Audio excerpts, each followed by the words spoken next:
Les résultats sont d'autant plus parlants quand ils sont accompagnés de jeux d'icônes ou de couleurs pour les interpréter rapidement et facilement. Sur le formulaire exemple illustré à l'écran, nous étudions les résultats des commerciaux. Ils sont listés par enregistrement séparé. Dès lors qu'un objectif n'est pas atteint, les contrôles du formulaire se parent d'une couleur rouge foncé. Dans le cas contraire, ils arborent un vert clair de bonne aloi. Ces indicateurs visuels sont particulièrement efficaces. C'est dynamiquement qu'ils rendent compte de la situation. Il n'est plus nécessaire de scruter et comparer les données pour interpréter les résultats. Ils apportent donc confort et gain de temps.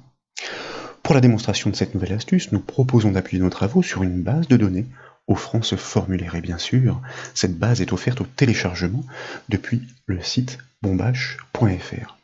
Tout d'abord, je vous propose de double-cliquer sur le formulaire FCOM pour l'exécuter. Les résultats du premier commercial apparaissent. Ils sont au nombre de 14, comme le mentionne l'indication dans la petite barre de navigation en bas de la fenêtre Access.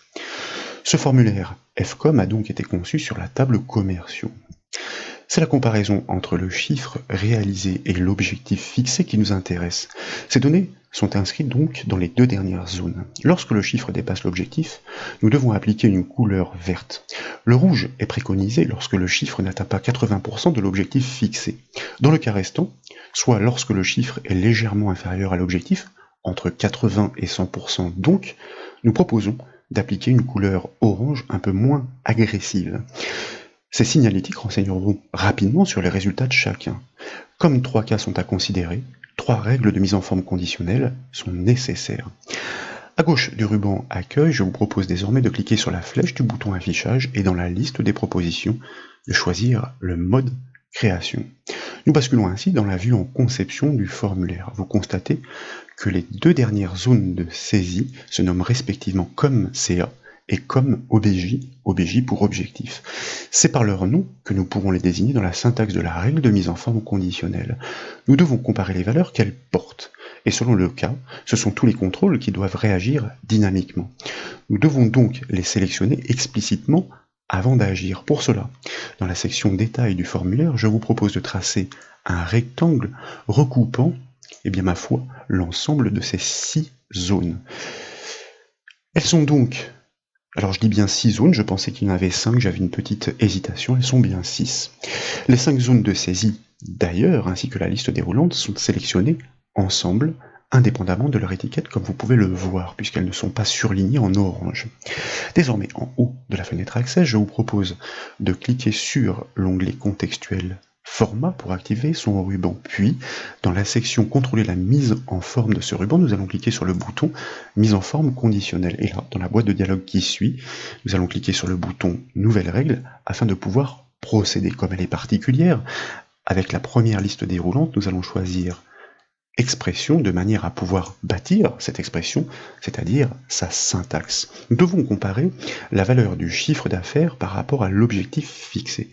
Comme vous le savez, dans la syntaxe Access, les noms d'objets, les noms de contrôle se désignent entre crochets. Nous aurons donc un crochet, nous désignons ensuite le premier de ces champs comme CA, et la question est de savoir si le chiffre réalisé, la valeur que porte ce champ, est inférieure à 0,8, c'est-à-dire 80% de l'objectif fixé que nous devons mentionner. Alors n'oublions pas le symbole de l'astérisque, ou de l'étoile plutôt, pour pouvoir réaliser cette multiplication, donc par rapport à notre objectif fixé, nom de contrôle reconnu par comme OBJ, que nous encadrons comme pour le précédent avec des crochets.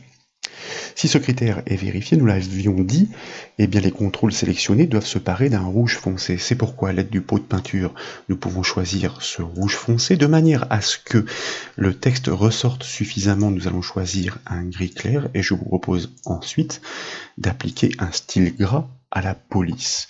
Puis, nous allons ensuite valider la création de cette règle. Vous voyez que l'aperçu rend compte de la situation, donc en cliquant sur le bouton OK.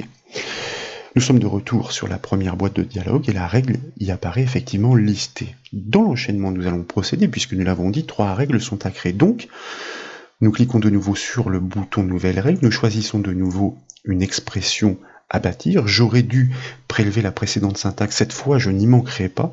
Nous souhaitons simplement savoir si le chiffre d'affaires cette fois est juste inférieur à l'objectif fixé, donc reconnu par son nom d'objet comme OBJ. Nous fermons bien les crochets et cette fois-ci, comme je le disais, je prélève cette syntaxe que je copie. Nous cherchons donc simplement à savoir si le chiffre réalisé est inférieur à l'objectif. Il est important de comprendre que comme la première règle, celle que nous venons de bâtir juste avant, est prioritaire dans la chronologie, si le chiffre n'est pas inférieur à 80% de l'objectif, et que cette seconde règle est vérifiée dans le même temps, eh bien nous savons qu'il est compris entre 80 et 100% de l'objectif. Cette règle ne doit pas intervenir avant la première.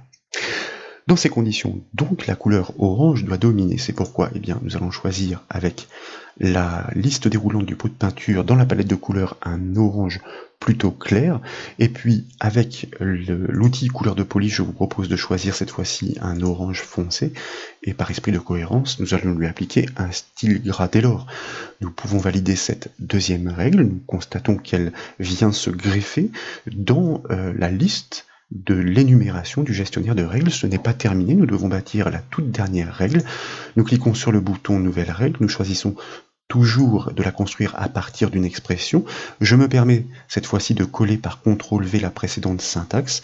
Il s'agit cette fois de savoir si le chiffre réalisé par le commercial est supérieur à l'objectif fixé. Dans ce cas, fort logiquement, nous souhaitons lui associer une signalétique positive, donc avec la palette de couleurs du pot de peinture, je vous propose d'opter pour un vert clair, puis toujours par esprit de cohérence de choisir une police avec un vert foncé et un style gras, de manière à ce que les indications ressortent suffisamment explicitement. Nous pouvons cliquer sur le bouton OK pour valider la création de cette nouvelle règle, et de retour sur le gestionnaire de règles, nous allons faire de même de manière à entériner la situation. Il reste à voir si ces règles en vigueur sont tout à fait fonctionnelles. Tout d'abord, je vous propose d'enregistrer le formulaire avec le raccourci clavier CTRL-S, puis de l'exécuter avec la touche F5 du clavier. Le premier commercial apparaît effectivement en vert puisque son score dépasse l'objectif fixé. Sans lire les données, nous savons instantanément que son contrat est rempli. Si vous faites défiler les commerciaux avec la petite barre de navigation, vous observez l'alternance des couleurs selon le cas. Rouge pour un chiffre inférieur à 80% de l'objectif, et orange entre 80 et 100%. Et si vous changez une valeur, comme pourquoi pas ici celle de l'objectif que nous pourrions désormais fixer ou revoir à la baisse à 45 000, eh bien à validation, vous constatez que la couleur globale s'ajuste automatiquement et instantanément au nouveau contexte.